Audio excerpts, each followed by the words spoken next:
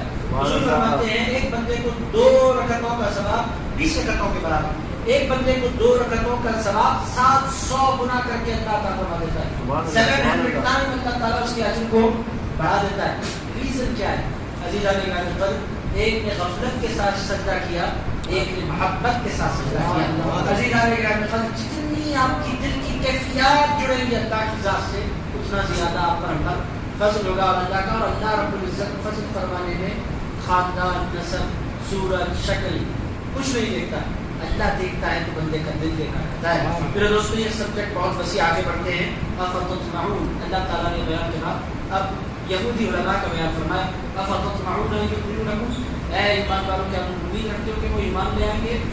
وقد کان فریق منهم، جبکہ حال یہ ہے ان کا کہ ان میں سے ایک ایسی جماعت ہے منافق یہودیوں میں ایک ایسی جماعت ہے، یسمعون کلام اللہ، وہ اللہ کا کلام سنتے ہیں، کلام اللہ کو سنتے ہیں، ثم یحرفونہ من بعد ما قالوا، پھر اس کو سمجھ لینے کے بعد، جان لینے کے بعد اس کو تبدیل کر دیتے ہیں۔ وہم یعلمون، ان کو اچھی طرح علم ہے کہ اللہ کا کلام ہے، اللہ کا کلام ہے، جاننے کے باوجود، سننے کے باوجود اس کلام کو تبدیل کر دیتے ہیں۔ اللہ فرماتا ہے کہ ایسے لوگوں سے امید ہے تم کو کہ وہ ایمان لائیں گے؟ کہاں سے ایمان لائیں گے؟ کلام اللہ کو تبدیل کرنے والا ایمان نہیں لاتا ہے، کلام اللہ کو قبول کرنے والا ایمان لایا کرتا ہے۔ عزیزان گرامی قدر، دل کی گہرائیوں سے جو اللہ کے کلام کو ایکسپٹ کرتا ہے اس کو ایمان کی دولت نصیب ہوتی ہے۔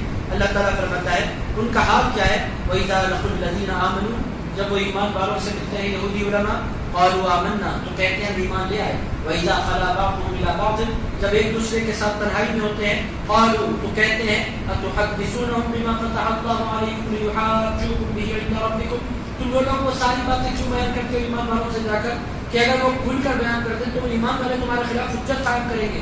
افلا تعقلون، کیا تم اتنی بات نہیں سمجھتے؟ اللہ تعالیٰ فرماتا ہے کہ یہودی علماء آ کر مسلمانوں کو بتائے یا نہ بتائے کوئی فرق نہیں پڑتا، مسلمانوں کو علم یہودیوں سے نہیں ملا کرتا، مسلمانوں کو علم اللہ کی کتاب سے ملا کرتا ہے۔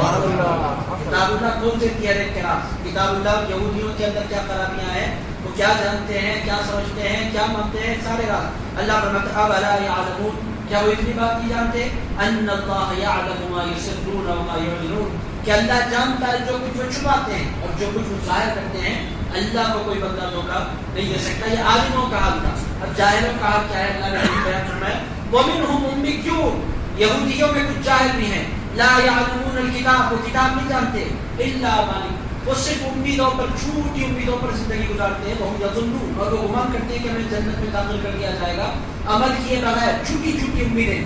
عزیز دوستو، جہاں علم آتا ہے وہاں شعور آتا ہے، جہاں شعور آتا ہے وہاں عمل کی طرف بندہ مائل ہو جایا کرتا ہے، اور جو بندہ عمل چھوڑ کر جھوٹی امیدیں لگا کر بیٹھے، اس اللہ فرماتا ہے وہ یہودیوں کے طریق پر ہے۔ آج بھی میں آپ کی خدمت درج کروں، بہت سے طریقت کے نام پر جاہل امیدیں لگا کر، جھوٹی امیدیں لگا کر لوگ بیٹھے ہوئے ہوتے ہیں۔ ہمارے پیر صاحب ان کو بخشوا لیں گے۔ عزیزان گرامی قدر، اسلام پیر صاحب کے بخشانے کا دین نہیں ہے، اسلام عمل کا دین ہے۔ اسلام پیر صاحب سے بھی کہتا ہے تم بھی نماز پڑھو، اور مرید سے بھی کہتا ہے تم بھی نماز پڑھو۔ عزیزان گرامی قدر، تم بھی ذکر کرو، مرید سے بھی ذکر کرواؤ۔ یہ ہم نے ہاتھ تھام لیا، ہم نے دامن تھام لیا، یہ ہو جائے گا، وہ ہو جائے گا، یہ جھوٹی خیالات ہیں۔ یہ یہودیوں کا طریقہ ہے کہ جھوٹی امیدیں باندھ کر بیٹھ جانا۔ طریقت اس بات سے نہیں ہوتی کہ آپ نماز سے غافل ہو جائے، آپ ذکر سے غافل ہو جائیں، اور اگر کوئی پیر ایسا بولے دنیا کا سب سے بڑا مکار ہے۔ عزیزان گرامی قدر، دنیا کا سب سے بڑا، میں دیکھ رہا ہوں ایسے بھی لوگوں کو۔ میں نے آپ کی خدمت میں غالباً عرض کیا تھا، پچھلے 4-5 مہینے پہلے بنگلور کا میرا سفر ہوا جلسے کے لیے۔ عزیز دوستو، عجیب قصہ میں نے دیکھا، وہاں پر چند لوگ مجھ سے ملاقات کے لیے آئے، آنے کے بعد ان لوگوں نے مجھ سے پوچھا آپ بھی پیری مریدی میں ہیں؟ میں نے کہا ہاں، ہمارا سلسلہ عبادت کا 450 سال پہلے ہمارے جد کرنول تشریف ہے، اور ہمارے پاس اجازتیں ہیں، خلافتیں ہیں۔ کہنے لگے اچھا آپ کے سلسلے میں مرید ہو جائے تو نماز پڑھنے کی ضرورت پڑے گی؟ میں نے کہا نماز پڑھنے کی نہیں، اور زیادہ پڑھنے کی ضرورت پڑے گی۔ کہنے لگے نہیں، ہمارے پاس ایک پیر صاحب ہیں، ان کا طریقہ یہ ہے کہ جب ان کے پاس بیعت ہو تو آپ کو 2 رکعت پڑھنی ہوتی ہے، وہ زندگی کی وہ آخری نماز، وہ پڑھ لینے کے بعد پھر نماز پڑھنے کی ضرورت نہیں۔ اور آپ کو 3 روزے رکھوائے جاتے ہیں، وہ زندگی کے آخری روزے، اس کا روزوں کی آپ کو ضرورت ہی نہیں ہے. پیر صاحب پورا سنبھال لیتے ہیں. میں نے کہا پیر صاحب نہیں سنبھالتے، سیدھا جہنم میں جانے کی پلاننگ کر رہے ہیں. یہ پیر صاحب نہیں ہے، دھوکے باز ہیں. ان لوگوں کو بہت برا لگا میرا کہنا. نہیں، یہ سجدے ظاہری کرنے سے کیا ہوتا ہے؟ میں نے کہا یہ ظاہری سجدے تم جس کو کہہ رہے ہو، یہ سجدے رسول اللہ نے زندگی پر کیے. عزیزان کرام، حضور نے کبھی سجدہ نہیں چھوڑا، اور حسنین کریمین نے سجدہ نہیں چھوڑا، خلفائے راشدین نے سجدہ نہیں چھوڑا. یہ جھوٹے کانسیپٹ ہیں اور لوگوں کو الو بنایا جاتا ہے. قرآن اسی کا بیان کر رہا ہے. یہ جاہلوں کی علامت ہے کہ عمل سے باز آ جانا اور عمل سے غفلت برتنا طریقت کے نام پر. یہ طریقت نہیں ہے، یہ جہالت ہے. طریقت عمل سے دور کرنے کا نام نہیں ہے، مسجد سے قریب کرنے کا نام. اور یہ اللہ نے کیا کیا؟ آپ جتنی درگاہوں کو دیکھنا چاہے دیکھیں. اور یہ اللہ نے کیا کیا؟ میرے دوستوں، ان کی درگاہ بعد میں بنتی ہے، اللہ کا گھر پہلے بنتا ہے. درگاہ یوسف جائیں، آپ کو درگاہ مسجد ملے گی، اس کے بعد درگاہ بنی.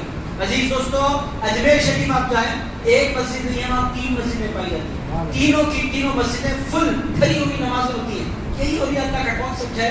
اولیاء اللہ اس قسم کی جاہل باتوں کو قطعاً پسند نہیں کرتے. اس کا تعلق کبھی بھی طریقت سے نہیں ہے کہ بندہ عمل سے باز آ جائے اور عمل سے کترائے اور اولیاء اللہ کا نام لے کر بیٹھ جائے. یہ یہودیوں کا طریقہ ہے، جہالت کا طریقہ ہے. اللہ تعالیٰ نے واضح فرمایا. حضرت پیران پیر سے بڑا ولی کوئی کہاں ہے دنیا میں؟ حضرت پیران پیر ارشاد فرماتے ہیں، درست العلم حتی صرت خطبا. لوگوں میں ولی ہوں بول کر میں نہیں بیٹھ گیا، میں پڑھتا رہا، میں عمل کرتا رہا، یہاں تک کہ قطبیت کے اعلیٰ مقام پر اللہ نے مجھے فائز فرما دیا. تو اس میں یہ ہے طریقت، یہ ہے طریقت. تو یہ جھوٹی امیدیں لے کر بیٹھ جانا یہ جاہلوں کا طریقہ ہے. میں فقیر ہوں، میں نماز نہیں پڑھتا. بھائی تو بہت بڑا دھوکے باز ہے. فقیر بھی ہے، فقیری کا نام تجھ پر نہیں جچتا. فقیر تو وہ ہوتا ہے جو کثرت سے نماز پڑھنے والا ہوتا ہے. ایسی دوستوں یہ باتیں سمجھنے کی ضرورت ہے. پھر اللہ تعالیٰ نے یہودی عالموں کا حال بیان فرمایا. 5 منٹ میں ختم کرتا ہوں آج کا درس. اللہ تعالیٰ فرماتا ہے فَوَيْلٌ لِّلَّذِينَ يَكْتُبُونَ الْكِتَابَ بِأَيْدِيهِمْ. ویل ہے، ہلاکت ہے ان لوگوں کے لیے جو اپنے ہاتھوں سے کتاب لکھتے ہیں. علماء کرتے کیا تھے؟ یہودی علماء جاہل لوگ آ کر مسئلہ پوچھتے تو مسئلہ بیان کر دیتے. مالدار لوگ، غریب لوگ آ کر پوچھتے تو مسئلہ، اگر مالدار لوگ آ جاتے ان کا کوئی مسئلہ ہے کتابی کو بدل دیتے مالداروں سے، مالداروں کی خاطر، اور ان سے پیسے لے لیتے. عزیز اس کو فتوے بیچے جاتے تھے. وہ فتوے بیچنے کا طریقہ کیا تھا؟ فتوے میں تبدیلی نہیں کرتے تھے، کتابی میں تبدیلی کرتے. کتاب لکھی ہوئی ہے، کتاب بدل تو قصہ ختم. اسی لیے یہودیوں کے پاس آج کوئی کتاب محفوظ نہیں ہے. کرسچنوں کے پاس کتابیں ہیں تو اس کے الگ الگ ایڈیشنز ہیں. آپ جانتے ہیں انجیل کہ کتنے ایڈیشنز آ گئے ہیں، آتے جا رہے ہیں. 70 سے زائد ایڈیشنز ان کے پاس ہیں. ہمارے پاس قصہ کیا ہے؟ اسی دوسرے اللہ کا فضل ہے امت محمد کیا پر. کتاب بدلنے کی تو آگے کی بات ہے، ترجمہ بدلنے سے مسلمان ڈرا کرتے ہیں. کچھ لوگ شرارتاً کچھ ترجمے میں گڑبڑ کر لیں تو کر لیں، مگر قرآن کے لفظ میں کوئی تبدیلی نہیں آ سکتی. امام حسین نے اپنی جان کس واسطے کی؟ قرآن کی حفاظت کی خاطر. یزید چاہتا کیا تھا؟ قرآن تبدیل کر دینا چاہتا تھا. آپ جانتے ہیں یزید نے کہا تھا کہ جمعہ کی نماز 12 ساڑھے 12 بجے جو اذان ہوتی ہے یہ بوجھ ہے اٹھ کر آنا، یہ بڑا مشکل مرحلہ، دھوپ رہتی ہے، ٹھنڈی چھاؤں میں پڑھ لینا چاہیے. جمعہ کب پڑھیں گے؟ اس نے کہا جمعہ اصل میں پڑھ لیں. زور کے بجائے اصل میں پڑھیں گے، جمعہ لوگوں کو آرام ہو جائے گا. حضرت امام حسین نے فرمایا یہ کیا بات ہوئی؟ اللہ کچھ مقرر کرے، رسول اللہ کچھ مقرر کرے اور بندہ کچھ بولے. میں بادشاہ ہوں. امام حسین نے فرمایا میں جان دے دوں گا مگر نماز کے اوقات بدلنے نہیں دوں گا. تو قرآن کی حفاظت کی ہے. حضرت امام حسین علی مقام میں بادشاہ تھا، بدلنا چاہتا تو بدل دیتا، مگر ایسی شخصیتیں پیدا ہوئی جو کھڑی ہوئی قرآن کے تحفظ کی خاطر اور انہوں نے اپنی جانیں دے دی. امام احمد بن حنبل میں کون نہیں جانتا ہوں، بڑے مسائل پیدا ہوئے. عزیزان گرامی قدر کوڑے مارے گئے. حضرت امام احمد بن حنبل کو بے ہوش ہو جاتے تھے امام، مگر ہوش آتا کہتے جان لے لو میری مگر قرآن کو میں اللہ کا کلام ہی کہتا رہوں گا، میں اس کو مخلوق ماننے کے لیے تیار نہیں ہوں. کوڑے کھائے، بار بار قید ہوئے. اسی سوچ کر جانے دیتے ہیں اسلاف نے ہماری قرآن کے تحفظ کی خاطر. یہودیوں کا کیا تھا؟ کوئی علاقے میں ٹیبل کے نیچے سے تھوڑا پیدا ریلیجن کے ساتھ بدل دیجیے مسئلہ، اس سے ہی ختم. پیسے رکھ لیے جیب میں. کتاب اللہ میں تبدیلی ان کی مرضی کے حساب سے لکھ دینا. اللہ فرماتا ہے فَوَيْلٌ لِّلَّذِينَ يَكْتُبُونَ الْكِتَابَ بِأَيْدِيهِمْ. ویل ہے ان لوگوں کے لیے جو اپنے ہاتھوں سے کتاب لکھتے ہیں. ثُمَّ يَقُولُونَ، پھر کہتے ہیں هَٰذَا مِنْ عِندِ اللَّهِ، یہ اللہ کی جانب سے ہے. لیشتروا به ثمنا قلیلا تاکہ اس کے ذریعے تھوڑا سا پیسہ کما سکیں فویل لهم مما كتبت ايديهم ویل ہے ان لوگوں کے لیے جو اپنے ہاتھوں سے کتاب لکھتے ہیں وویل لهم مما يكسبون اور ویل ہے ان لوگوں کے لیے جو اس طرح مال کماتے ہیں. عزیزان گرامی قدر اللہ رب العزت نے قرآن کی اہمیت کو اجاگر فرمایا. تم بڑے خوش نصیب ہو مسلمانوں کہ تمہارا کلام کسی بندے نے نہیں لکھا ہے, اللہ نے نازل فرمایا ہے, رسول اللہ نے محفوظ فرمایا ہے. تم بڑے خوش قسمت ہو کہ تمہارے پاس ایک محفوظ کتاب ہے. اس کتاب کی قسمتوں کا عالم کیا ہے میرے دوستو؟ حیدرآباد اور سکندرآباد میں جو قرآن پڑھا جا رہا ہے, مکے میں بھی وہی قرآن, امریکہ میں بھی وہی قرآن, یورپ میں بھی وہی قرآن, دنیا میں کوئی لفظ کہیں نہیں بدلا کرتا. عزیز دوستو قراءتوں کا انداز تھوڑا سا کہیں الگ ہو سکتا ہے, الفاظ نہیں بدلتے, الفاظ بالکل قرآن کے منوان ساتھ اس کی قراءتیں ہیں وہ الگ مسئلہ ہے. پڑھنے کے انداز الگ الگ ہے. 7 لہروں پر اللہ نے قرآن نازل فرمایا, وہ محفوظ بھی ہیں قراء کے پاس, مگر پوری دنیا کے مسلمان قرآن جو پڑھتے ہیں اس کے ٹیکسٹ میں اور اس کے الفاظ میں کوئی رد و بدل نہیں ہے. یہاں سورہ فاتحہ پہلا ہے تو پہلا ہے, اور پوری دنیا میں سورہ ناس آخری ہے تو آخری ہے. میرے دوست الفاظ نہیں بدلتے, ورڈز نہیں بدلتے, مد نہیں بدلتے, غنہ نہیں بدلتے. یہ قرآن مجید کا کمال ہے. آخری بات آج کے درس کی بات ختم. اس کے بعد یہودیوں کا ایک کانسیپٹ تھا, وہ اللہ تعالیٰ بیان کروا رہا ہے. کیا کہتے تھے وہ؟ کہتے تھے ہم جہنم میں جائیں گے, بالکل 40 دن کے لیے جائیں گے, اس کے بعد ہم جہنم سے نکل جائیں گے, سیدھا جنت ہمارے لیے بنائی, ہمارے لیے گئی ہے, ہم بھی جائیں گے تو جنت کو جائیں گے کون, ہمارے لیے جنت ہے, جنت کے لیے. یہ ان کا کہنا تھا. میرے دوستو آج بھی کچھ قسم کے جاہل بندے اسی طرح کہا کرتے ہیں ہم نے تو جنت میں پہنچ جائیں گے. اور بھیجنے کے لیے اللہ کے پاس بندے کو اس طرح اکڑ کر بات نہیں کرنی چاہیے, بلکہ بندے کو بندہ بن کر عاجزانہ اللہ کی بارگاہ میں گزارش کرنی چاہیے, مولا ہمیں جنتیوں میں شامل فرمانے کے لیے. عزیز دوستو بہرحال اب قرآن سنیں وہ کیا کہتے ہیں. وقالوا, ان میں سے کچھ لوگ کہتے ہیں لن تمسنا النار, ہمیں آگ ہرگز نہیں چھوئے گی, الا ایام معدودہ, مگر گنتی کے چند دن. اور گنتی کے چند دن کون سے تھے؟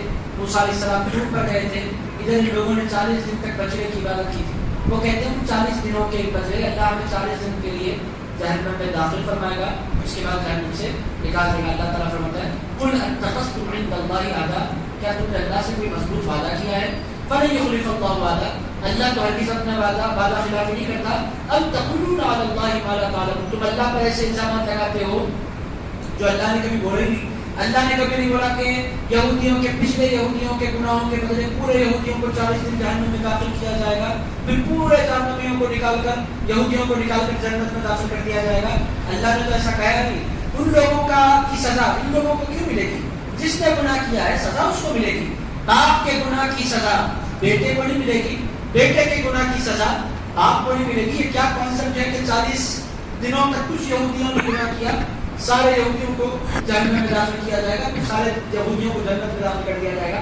اللہ تعالیٰ فرماتا ہے یہ سب معیارات تمہارے بنائے ہوئے ہیں. اصول کیا ہے؟ بلا من کسب سیئا, جس نے برائی کی, احاطت به خطیئته, اور اس کے گناہ نے اس کو گھیر لیا, فاولئک اصحاب النار, وہ جہنم میں جائیں گے, وہ جہنمی لوگ ہیں, فیہا خالدون, اور وہ جہنم میں ہمیشہ رہیں گے. والذین آمنوا وعملوا الصالحات, اور جو لوگ ایمان لائے جن لوگوں نے نیک عمل کیا, اولئک اصحاب الجنہ, وہ لوگ جنتی ہیں, ہم فیہا خالدون, وہ جنت میں رہیں گے. اللہ تعالیٰ فرماتا ہے جنت میں داخلے کا معیار, میں یہودی خاندان سے ہوں میں جنت میں جاؤں گا, یہ کوئی معیار نہیں ہے. میں فلاں نسل سے ہوں میں جنت میں جاؤں گا, یہ کوئی معیار نہیں ہے. جنت میں انسان نسل سے, خاندان سے, رنگ سے, روپ سے نہیں جایا کرتا. جنت میں انسان جاتا ہے تو ایمان اور اچھے عمل سے جایا کرتا ہے. براہمن میں ہوں, میں براہمن ہوں, میں بڑی ذات کا ہوں, میں میرے لیے ہے جنت, تم چھوٹی ذات کے. اللہ فرماتا ہے ذات کا کچھ بھی نہیں ہے. جو انسان اس دنیا میں قدم رکھنے کے بعد اپنے آپ کو ایمان والا بناتا ہے, اپنے عمل کو صالح بناتا ہے, وہ کتنے ہی چھوٹے خاندان سے کیوں نہ ہو جنت کے اعلیٰ درجات تک پہنچ جائے گا. اور اگر کوئی بہت بڑے خاندان کا, میں پٹھان ہوں, میں بیگ ہوں, میں فلاں ہوں, میں نظام ہوں, کوئی بھی بڑا خاندان بندہ بولے میں سکھی ہوں اور میں بڑے درجے میں رہوں گا, اللہ تعالیٰ فرماتا ہے جنت اس درجوں سے نہیں ملا کرتی. ہاں یہ بات ہے کہ سارے خاندان اپنا رشتہ چھوڑ دیں گے سوائے خاندان رسول کے. حضور نے فرمایا سارے خاندان رشتہ تو سارے رشتے ٹوٹ جائیں گے سوائے خاندان رسالت. حضور فرماتے میرا رشتہ قیامت کے دن میں نہیں ٹوٹے گا. مگر عزیز دوستو سادہ کو بھی اس بات کی اجازت نہیں ہے کہ تم چھوٹی ذات کے ہو, میں بڑی ذات کا ہوں, اور تم نچلے ہو, میں اعلیٰ ہوں. اگر کوئی کسی اس طرح کا گمان بھی رکھے عزیز علی اسی وقت اسلام کے دائرے سے مخالف ہو جاتا ہے. کسی بھی مسلمان کو چھوٹا, کمتر, یا ذلیل سمجھنے کی اسلام میں اجازت نہیں ہے. میرے دوستو یہ ہے اسلام میں میں آپ کی خدمت میں عرض کر رہا ہوں. اسلام کیا ہے؟ اسلام میں معیار خاندان نہیں ہے، اسلام میں معیار ذات پات نہیں ہے، اسلام میں معیار رنگ و نسل نہیں ہے، اسلام میں معیار بڑا گھر اور بڑی گاڑی نہیں ہے. اسلام میں معیار ہے ایمان ہے، عمل صالح. آپ اپنے آپ کو ایمان والے بنائیں، اپنے عمل کو بہتر بناتے چلے جائیں. عزیز دوستوں میں آپ کے خدمت میں آسان مثال رکھ سکتا ہوں. شیخ عبد القادر جیلانی غوث الاعظم ولیوں کے سردار ہیں. مگر عزیز دوستوں انہوں نے جن سے بیعت کی ہے حضرت ابو سعید مبارک ان کا نام، وہ سید نہیں ہے. عزیز دوستوں غیر سید کے ہاتھ پر حضرت پیران پیر غوث الاعظم مستقیم نے بیعت کی. بیعت کر کے کیا پیغام دیا؟ پیغام یہ دیا، میسیج یہ دیا کہ لوگوں بیعت کرنے کے لیے خاندان نہیں دیکھا جاتا، ایمان اور عمل دیکھا جاتا ہے. عزیزان گرامی قدر یہ ہے کانسیپٹ اسلام کا کہ اصل جو معیار انسان کا ہوتا ہے اس کے عمل سے ہوتا ہے، اس کے کیریکٹر سے ہوتا ہے. کیریکٹر لیس کتنے ہی بڑے خاندان کا کیوں نہ ہو وہ اتنی محبتوں کا مستحق نہیں ہوتا، اور کیریکٹر والا جتنے ہی چھوٹے خاندان کا کیوں نہ ہو وہ عزتوں کے لائق رہا کرتا ہے. کہ آپ سادات کی ہم بے ادبی کریں گے اگر ان کے کیریکٹر خراب ہے، حضور کی نسبت سے ہم ادب کریں گے. مگر سادات کو اس بات کی اجازت نہیں ہے کہ کسی مسلمان کو چھوٹا سمجھیں، ذلیل سمجھیں، خار سمجھیں، کمتر سمجھیں. قرآن اس کی اجازت نہیں دیتا. قرآن کہتا ہے معیار کیا ہے؟ دو چیزیں. کیا ہے معیار؟ ایمان ہے اور ایمان اور پورا بننا بولتے ایمان اور عمل صالح. یہ ہے انسان کو بنانے والا معاملہ. قرآن کہتا ہے میں وہ یہودی خاندان کا ہوں، میں وہ رسموں یہ ساری باتیں اپنے گھر میں رکھ لو. جنت خاندانوں سے نہیں ملا کرتی، جنت ایمان سے ملا کرتی ہے، عمل صالح سے ملا کرتی ہے. اسی لیے آپ دیکھیں گے حضور پاک علیہ السلام کے ڈائریکٹ خاندان کے لوگ بھی تھے. ابو لہب کے ابو جہل کے رشتے دار تھے حضور کے خاندان. جنت ان کو نہیں ملے گی، کیوں نہیں ملے گی؟ خاندان تھا مگر ایمان ان کے پاس نہیں تھا. ایمان ضروری ہے، حضور کو ماننا ضروری ہے، حضور سے قلبی تعلق جوڑنا ضروری ہے. میرے دوستو یہ تھا آج کا درس قرآن. آپ نے بڑی محبتوں کے ساتھ آج کا درس قرآن سماعت فرمایا. کوئی سوالات حضرات کے ذہن میں ایک سوال آیا ہے کیا قرآن مجید کو چوما جا سکتا ہے اور اس کو سر پر رکھا جا سکتا ہے؟ تعظیم اگر کوئی بندہ اس طرح کرتا ہے تو اس کی بالکل اجازت ہے. اللہ رب العزت کے کلام کے احترام میں اگر کوئی بندہ اس طرح کرتا ہے مگر اس کے پاس ذہن نشین رکھنا چاہیے کلام صرف چوم کر رکھ دینے کی کتاب نہیں ہے. قرآن مجید پڑھنے کی کتاب ہے، سمجھنے کی کتاب ہے، غور کرنے کی کتاب ہے. عزیز دوستو اس کے بعد وہ کرنے سے پہلے بھی چومیں، آپ کرنے کے بعد بھی آپ چومیں سر پر رکھ لیں، دل میں بسائیں، بالکل اس کی گنجائش ہے سینے سے لگا کر رکھیں. ہمارے یہاں بہت ادب سکھایا جاتا ہے. عزیز دوستو پرسوں میں فیس بک پر کسی عالم کا کہاں کا انشاء نہیں کرتا کھلا کھلا کہہ رہا ہے قبلے کی دیوار کا ادب کرنا یہ اور یہ اللہ نے منفرد طریقہ نکالا ہے، قبلے کی طرف پیر کیجیے. عزیزان گرامی خدمت اور یہ اللہ نے سکھلایا یہ ادب کرنا اسلام کے مزاج میں. عزیزان گرامی خدمت قرآن کا ادب کرنا، رسول اللہ کا ادب کرنا، کعبے کا ادب کرنا یہ اسلام کا مزاج ہے. آپ بولیں گے یہ اور یہ اللہ نے سکھلایا، میں کہتا ہوں جھوٹ بول رہا ہے. اللہ تعالیٰ نے قرآن مجید میں فرمایا وَمَن يُعَظِّمْ شَعَائِرَ اللَّهِ فَإِنَّهَا مِن تَقْوَى الْقُلُوبِ. اللہ فرماتا ہے جو جس کے دل میں اللہ کی نشانیوں کی ادب ہوتا ہے وہ ایمان والا ہوتا ہے. عزیزان گرامی خدمت یہ کیا بات ہوئی؟ آج کل جو بے ادبی کی دعوت دی جا رہی ہے، بیعت کرو قبلے کی جانب، کعبے کی دیوار کا کوئی احترام نہیں ہے، قبلے کی سمت کا کوئی احترام نہیں ہے. ایسی صحبتوں سے آپ بچیے. یہ انتہائی خطرناک لوگ ہیں جو آپ کو بے ادب بنانا چاہتے ہیں اور اسلام کے دائرے سے بے ادب بنا کر دور کر دینا اور خارج کر دینا چاہتے ہیں. کوئی اور کچھ کچھ سنایا ہے کہ میلاد کا جو جلوس نکالنا ہے وہ کیسا ہے، اور نقش بنانا کعبۃ اللہ کا اور مدینہ گنبد خضرا کا وہ کیسا ہے. ایسی دوستوں جلوس تو بالکل درست ہے، جلوس میں کوئی خرابی نہیں ہے مگر وہ جلوس ادب کے ساتھ ہوتے. یہ جلوس نکالنے کا طریقہ کہاں سے شروع ہوا؟ مکہ شریف معظمہ مدینہ منورہ سے شروع ہوا. عزیز دوستوں میں آپ کتابوں میں اس کے حوالے آپ کو مل جاتے ہیں.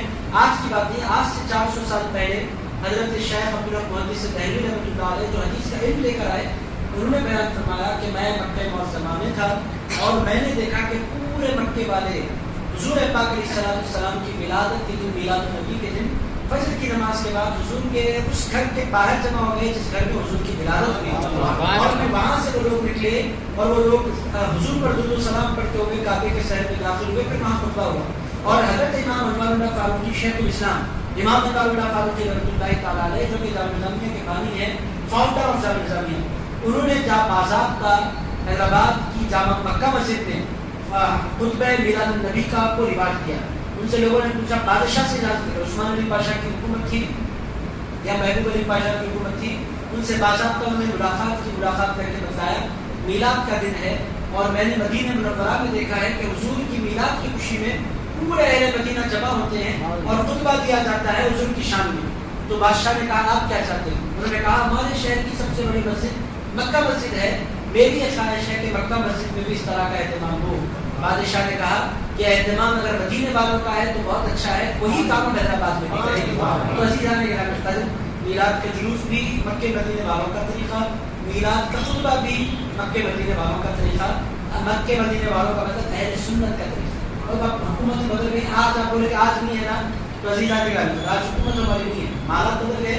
اس زمانے میں جب اہل سنت کا دورہ تھا تو پھر یہ سارے کام عام ہوتے تھے۔ تو بالکل میلاد کا جلوس بھی ہو سکتا ہے، ہونا چاہیے، تاکہ لوگوں کو پتہ چلے کہ یہ دن عام دنوں کی طرح نہیں ہے، یہ دن وہ دن ہے جس میں ہمارے حضور تشریف لائے۔ اور عزیزان گرامی مسلمانوں کے اتحاد کا بھی مظاہرہ ہوتا ہے۔ اب اس میں کچھ خرابیاں پیدا ہو رہی ہیں جن کی طرف ابھی محترم نے توجہ دلائی۔